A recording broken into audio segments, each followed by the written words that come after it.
Square root of x plus y equals 7, and x plus square root of y is 11, where x and y are positive integers. At first glance, the equation might look simple, but don't be fooled. This isn't just a school-level math puzzle because this was asked by one of the legendary Indian mathematicians of all time, Srinivasa Ramanujan. Now, if you try to directly solve it using trial and error, you might get stuck or even miss the beauty hidden inside. But there's a very clever trick here, and it lies in treating both equations together, not separately. Now look, from here you might say the root of x is 7 minus y. So squaring both sides will give us x equals 7 minus y whole square, right? Now, if you substitute the value of x as this, in this equation, you will get this. Then expand this using a minus b whole square formula to get this. Now, here comes the part which is scarier than the Conjuring movies altogether. You might take this square root of y as some variable r. So, y becomes r square, and squaring it one more time gives y square as r raised to power 4. Substitute all three of them here to get 49 minus 14r square plus r to the 4 plus r equals 11, or rearrange properly to get this quartic equation. And yes, this is where the nightmares begin. We don't even know how to solve a cubic equation properly. How can we even dare to solve a quartic equation? So now we will use a clever trick here. Let us assume the square root of x as p and the square root of y as q. So x becomes p square and y becomes q square. Now rewrite the original equations using them. We get p plus q square equals 7 and p square plus q equals 11.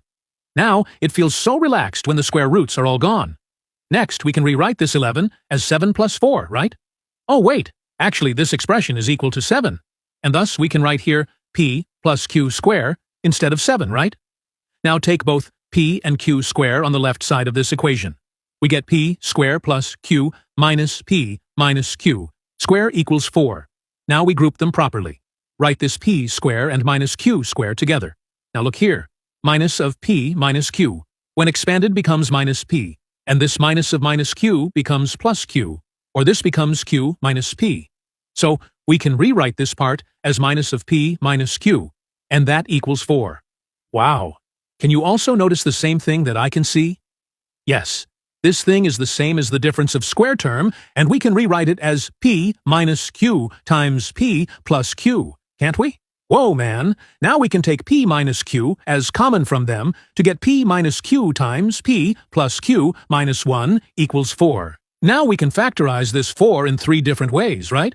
1 times 4, then 2 times 2, and 4 times 1. So consider this part.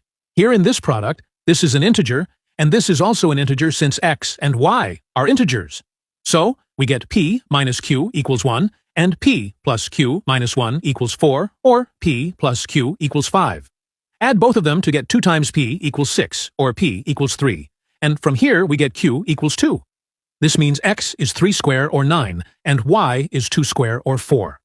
Great! Then consider this part where both p minus q and p plus q minus 1 are 2. This makes p plus q equals 3. Add both of them to get 2 times p equals 5, or p equals 5 by 2. Which is not possible because x is a positive integer. Now consider the third case where p minus q is 4 and p plus q minus 1 is 1. This makes p plus q equals 2. Add both of them to get 2 times p equals 6, or p equals 3, which means x is 3 square or 9. But now q equals minus 1, or square root of y is minus 1, which is again not possible. So we reject this solution as well. And finally, we have this as our final answer. Like, share, and subscribe.